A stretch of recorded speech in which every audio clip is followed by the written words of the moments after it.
Bu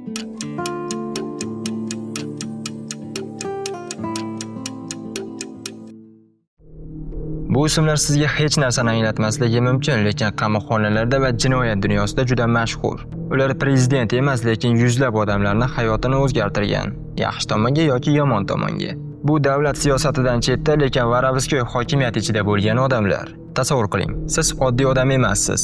Sizni o'zingiz qonunsiz. Politsiya sizdan emas, siz politsiyadan ustunsiz. Bir og'iz gapingiz bir odamning hayotini hal qiladi.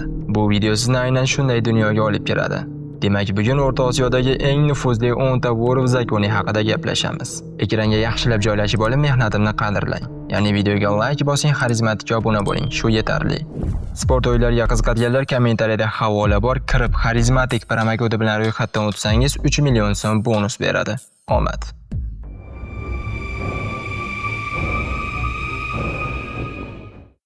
Markaziy Osiyo. Bu hudud uzoq vaqt davomida jinoyatchilik tuzilmasining kuchli ta'siri ostida bo'lgan va bu tizimda vorov zakoniylar alohida o'ringa ega. Bu shaxslar nafaqat jinoyat dunyosida, balki O'zbekiston, Qirg'iziston, Qozog'iston va Tojikiston kabi mintaqa davlatlarining ijtimoiy va siyosiy hayotida ham muhim rol o'ynaydi. Ular qurol savdosidan tortib, taqiqlangan moddalar va tovlamachilikkacha bo'lgan ko'plab noqonuniy operatsiyalarni nazorat qiladi, hamda postsovet hududidagi butun jinoyat infratuzilmasiga katta ta'sir ko'rsatadi. Markaziy Osiyodagi vorov zakoniylarning o'ziga xos jihati shundaki, ular turli etnik va siyosiy guruhlar bilan yaqin aloqada bo'lishadi. Rossiyadagi holatdan farqli o'laroq, u yerda vorlik an'anasi sovet davridayoq shakllangan bo'lsa, Markaziy Osiyoda vorlar ko'pincha mahalliy va mintaqaviy tuzilmalar tarkibiga kirib ketgan. Ular o'z mavqeini mustahkamlash uchun an'analar, madaniyat va ba'zida siyosiy rejimlar bilan aloqalardan foydalanishgan. So'nggi yillarda mintaqadagi vorov zakoniylarning roli biroz o'zgardi. Avvallari ular noqonuniy bitimlar orqali iqtisodiyotning katta qismini nazorat qilgan bo'lsa, hozirda texnologiyalarning rivojlanishi va siyosiy repressiyaning kuchayishi ularning ta'sirini ko'proq yashirin holatga keltirdi. Shunga qaramay, ular hanuzgacha soyadagi ta'sirli kuch bo'lib qolmoqda. Bu hodisaga qarshi kurashish huquqni muhofaza qiluvchi organlar va xalqaro tashkilotlar oldidagi eng dolzarb vazifalardan biri bo'lib qolmoqda. Shu tariqa Markaziy Osiyoning jinoyat elitasi mintaqaning siyosiy va iqtisodiy hayotida ham muhim rol o'ynashda davom etmoqda va vorlik an'anasi bu mamlakatlar tarixida va madaniyatiga chuqur ildiz otgan. Serik Jamonayev. Jamonayev Serik Galava nomi bilan tanilgan. SSSR parchalangandan keyin Qozog'istondagi birinchi vorov zakoni bo'lgan. Uning toj kiyish marosimi 1996-yilda Sochida Mixas laqabli nufuzli shaxsning ko'magida bo'lib o'tgan. Galava, ya'ni bosh laqabini u o'tkir aqli va murakkab vaziyatlarni hal qilish qobiliyati tufayli olgan. 2000-yillarning boshlarida Jamonayev Qozog'istonning janubiy hududlarida katta ta'sir kuchiga ega bo'lib, u yerda uyushgan jinoyatchilik guruhlarini nazorat qilgan. 2000-yilda u noqonuniy moddalarni saqlagani uchun sudlangan va Qozog'iston qamoqxonalaridagi g'alayonlarning boshlanishida muhim rol o'ynagan. Jazo muddatini o'tayotgan paytda u vorov zakoni unvonidan voz kechganini e'lon qilgan. Biroq bu keyinchalik faqat sahnalashtirilgan harakat ekani ayon bo'lgan. 2007-yilda uning nomi jinoyatni fosh etish bilan shug'ullanadigan jurnalist ayolning shov-shuvli qotilligi bilan bog'langan. U qamoqda bo'lganda bu jinoyatni sodir etganini tan olgan. 2021-yilda Serik Galava Bashka nomli uyushgan jinoyatchilik guruhini tuzganlik va boshqa jinoyatlar uchun 19 yilga ozodlikdan mahrum etilgan. Bu hukm uning jinoyat dunyosidagi faoliyatiga nuqta qo'ygan bo'lsa-da, u Qozog'iston jinoyat tarixida chuqur iz qoldirgan. Aytkali Maymushev. Maymushev jinoyatchilik olamida Maymush, Lyuxa Semipalatinskiy yoki Titanik laqablari bilan tanilgan. U Qozog'istondagi eng nufuzli vorov zakoniylardan biri bo'lgan. U o'z jinoyat faoliyatini 1970-yillarda Qozog'iston SSRda boshlagan. Birinchi marta 1973-yilda bezorilik uchun qamoqqa tushgan. Keyinchalik uning faoliyati Rossiyaning turli hududlariga, Moskva, Sankt-Peterburg, Ivanovo va Leningrad viloyatlari hamda Altay respublikasigacha yetib borgan. Maymushev 1997-yilda toj kiygan, ya'ni vorov zakoni deb tan olingan va o'shandan buyon jinoyat olamining qadriyatlarini faol targ'ib qilgan, atrofida jinoyatchilarni birlashtirgan. 2022-yil yanvar oyida u Moskvada noqonuniy moddalar bilan qo'lga olingan. 2023-yilda u jinoyatchilik iyerarxiyasining eng yuqori pog'onasini egallagani va noqonuniy moddalarni saqlagani uchun 9 yilga qamalgan. 2024-yil 9-oktyabr kuni Aytkali Maymushev Kareliyadagi koloniyalardan birida kamerada o'lik holda topilgan. Dastlabki ma'lumotlarga ko'ra, u o'z joniga qasd qilgan. U vafot etganda 66 yoshda edi va o'sha paytda Qozog'istondagi eng keksa vor v zakoni hisoblangan. Bondo Sutruva, Bondo Qozog'istonskiy. Sutruva jinoyat olamida Bondo Qozog'istonskiy nomi bilan tanilgan. 2013-yilda vor v zakoni maqomini olgan gruzin jinoyatchilik avtoritetidir. U xalqaro miqyosdagi jinoyatchilik faoliyatida muhim rol o'ynagan bo'lib, transmilliy jinoyatchilik guruhi yetakchilaridan biri bo'lgan. Bondoning asosiy vazifasi uyushgan jinoyatchilikni moliyaviy jihatdan qo'llab-quvvatlash, xususan Abshiyak deb ataluvchi umumiy jinoyatchilar jamg'armasiga yig'imlar va ularning taqsimotini nazorat qilish edi. Shuningdek, u jazoni ijro etish muassasalarida vorlik an'anasini va mafkurasini faol targ'ib qilgan. 2014-yilda Bondo Moskvada qo'lga olingan va Qozog'istonga deportatsiya qilingan. U yerda unga jinoyat guruhini tashkil qilganlik va boshqarganlik ayblovi qo'yilgan. Keyinchalik u 22 yilga ozodlikdan mahrum etilgan. Bundan tashqari uning ismi qattiq izolyatsiya sharoitida, yakka kamerada saqlangani bilan ham bog'liq. Bu chora uni tashqi dunyo va boshqa mahbuslar bilan aloqani uzish maqsadida qo'llangan. Sud jarayonlarida uning sog'lig'i va majburiy psixiatriya davolanishi masalalari ham muhokama qilingan. Biroq bu boradagi qarorlar hali ham bahsli bo'lib qolmoqda. Samarkan Ahmetov, Samar. Ahmetov jinoyatchilik olamida Samar laqabi bilan tanilgan. Qozog'istondagi nufuzli vor v zakonilardan biridir. U 1970-yilda Oral shahrida tug'ilgan. 2012-yilda Gretsiyada bo'lib o'tgan yirik sxodga jinoyatchilar uchrashuvida vor v zakoni sifatida toj kiydirilgan. Ahmetov uyushgan jinoyatchilikdagi faoliyati bilan tanilgan bo'lib, unga nisbatan og'ir jinoyatlarda ayblovlar qo'yilgan. 2013-yilda unga qarshi Ateriyayu viloyatida jinoiy ish ochilgan va o'shandan beri 10 yildan ortiq xalqaro qidiruvda bo'lgan. 2024-yil yanvar oyida u qalbaki hujjatlar bilan chegarani kesib o'tishga uringan vaqtida Olmaota aeroportida qo'lga olingan. Nurahman Mamirov, Mutay. Mamurov jinoyatchilik olamida Mutay laqabi bilan tanilgan. 1990-yillarning o'rtalarida Altay o'lkasidagi jinoyatchilik muhitini nazorat qilgan nufuzli vor v zakoni bo'lgan. U 1995-yil oktyabr oyida Moskvada o'tkazilgan sxodkada vor v zakoni sifatida toj kiydirilib, bu marosimda afsonaviy Det Hasan uni qo'llab-quvvatlagan. Mutay Altay jinoyat olamida qattiq-qo'l uslubda hukmronlik qilgan.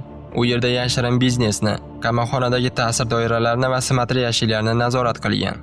U o'z hokimiyatini qo'rqitish orqali mustahkamlab borgan, ammo ba'zida diplomatiyani ham qo'llagan.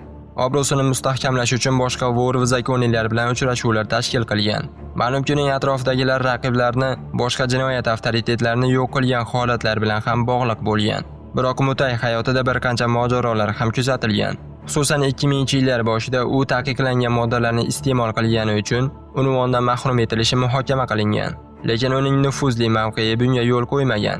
Mutay 2013-yilda Udmurtiyadagi qat'iy tartibli koloniyada jazo muddatini o'tayotganda jigar sirrozi tufayli vafot etgan. U o'sha yerda qotillik kabi og'ir jinoyatlar uchun jazoni o'tayotgan edi.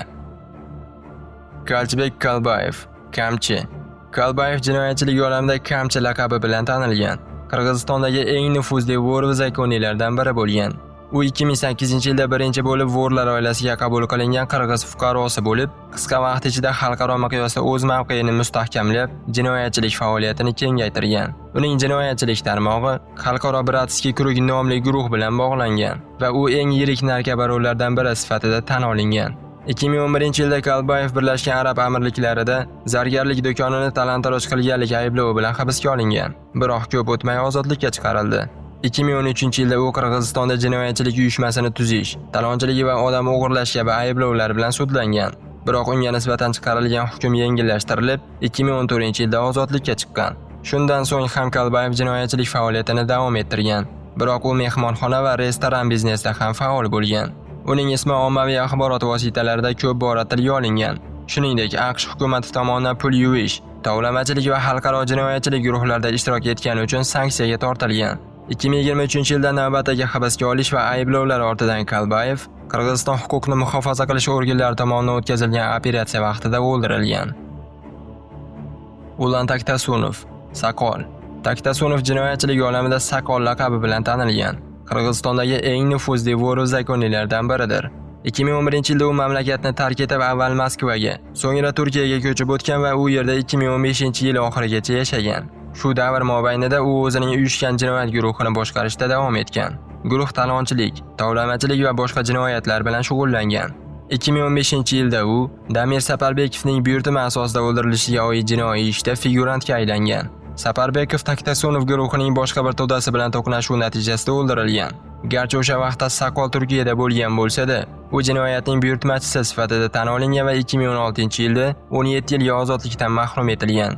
2015-yilda Qirg'izistonga qaytgandan so'ng uni Bishkek aeroportida hibsga olishgan. Keyinchalik u ochlik e'lon qilgan. Go'yoki uni qulayroq tergov izolyatoriga olishlarini talab qilgan. Bu esa ba'zilar nazarida qamoqxonada ta'sir doirasini kuchaytirishga xizmat qilishi mumkin edi. 2019-yilda Qirg'iziston jinoyat qonunchiligiga kiritilgan o'zgartirishlar sababli uning ishi qayta ko'rib chiqilgan va bu unga ozodlikka chiqish imkoniyatini berishi mumkin edi. Yo'ldosh Ashurov, Yo'ldosh Tashkenskiy. Ashurov jinoyatchilik olamida Yo'ldosh Tashkenskiy laqabi bilan tanilgan. U nafaqat O'zbekiston, balki Markaziy Osiyodagi eng nufuzli vor va zakoniylardan biri bo'lgan. U Toshkentda tug'ilgan. Uning jinoyatdagi faoliyati 1980-yillarda boshlangan bo'lib, ko'plab zamondoshlari kabi u ham jinoyat dunyosiga kirib borgan. Ashurov jinoyatchilik doirasida katta ta'sir kuchiga ega bo'lib, boshqa vor va zakoniylarni taxtga o'tkazish, ya'ni koronatsiya jarayonida muhim rol o'ynagan. U 1998-yilda Moskvada bo'lib o'tgan yig'ilishlar, ya'ni sxotkalarda faol qatnashib, bir nechta koronatsiyalarda ishtirok etgan. Biroq uning faoliyati faqat jinoyatchilik bilan cheklanmagan. U o'z tug'ilgan shahri Toshkentda otasi nomiga masjid qurgan. Yo'ldosh Ashurovning hayoti 2009-yilda qamoqxonada fojiali tarzda yakun topgan. So'nggi yillarda u surunkali kasallikdan aziyat chekkan bo'lsa-da, davolashdan bosh tortgan va natijada jigar sirrozi tufayli vafot etgan. Baxtiyor Qudratullayev, Baxti Tashkenskiy. Qudratullayev jinoyat olamida Baxti Tashkenskiy laqabi bilan tanilgan. Mashhur o'zbek jinoiy avtoriteti va vor va zakoniy hisoblanadi. U uzoq yillar davomida jinoyatchilik dunyosida katta ta'sir kuchiga ega bo'lgan. 2024-yilda u jinoyatkor guruh tuzganlik va tovlamachilikda ayblanib, 20 yilga ozodlikdan mahrum etildi. Qudratullayev 1990-yillardan boshlab bir necha marta turli jinoyatlar, jumladan noqonuniy qurol saqlash va taqiqlangan moddalar bilan bog'liq jinoyatlar uchun qamoqqa tushgan. Uning ta'siri O'zbekiston, Qozog'iston va Rossiyaga qadar yoyilgan. U bu mamlakatlarda boshqa jinoyat avtoritetlari bilan uchrashuvlar uyushtirgan. 2015-yilda sog'lig'i tufayli qamoqdan ozod etilgandan so'ng ham jinoyatchilik faoliyatini davom ettirgan. Ammo 2023-yilda yana hibsga olindi. Rahimov Botir, Botir Buxorskiy. Rahimov jinoyatchilik olamida Botir Buxorskiy nomi bilan mashhur. O'zbekistonning taniqli vor va zakoniylardan biri va jinoyatchilik dunyosida e'tiborli shaxs hisoblanadi. U Moskvada o'z davrining eng nufuzli vori Det Hasan tomonidan koronatsiya qilingan, ya'ni vor va zakoniy deb tan olingan. Shuningdek, Rahimov yana bir mashhur jinoyat avtoriteti, Yaponchik laqabli shaxsning ishonchli odami bo'lgan. Keyinchalik Botir Buxorskiy Yevropada, jumladan Ispaniyada jinoyat faoliyatini faol davom ettirgan. U yerda boshqa jinoyat guruhi a'zolari bilan birgalikda ko'chmas mulk xarid orqali pul yuvish sxemasini tashkil etgan. 2017-yilda u xalqaro qidiruvga berildi va 2019-yilda Ukrainadan Ispaniyaga ekstraditsiya qilindi. Do'stlar, mana videoni ko'rdingiz. Bu shunchaki Vorovskoy olamni targ'ib qilish emas, shunchaki ma'lumot sifatida qilingan video. Agar shu yergacha ko'rib turgan bo'lsangiz yoki mehnatimni qadrlagansiz yoki video haqiqatda sizga ma'qul bo'ldi, sizni tanib olishim uchun kommentariyaga tinchlik kerak deb yozib qoldiring. Shunday qilib biz xayrlashishimiz kerak. Keyingi videolarda ko'rishguncha salomat bo'ling.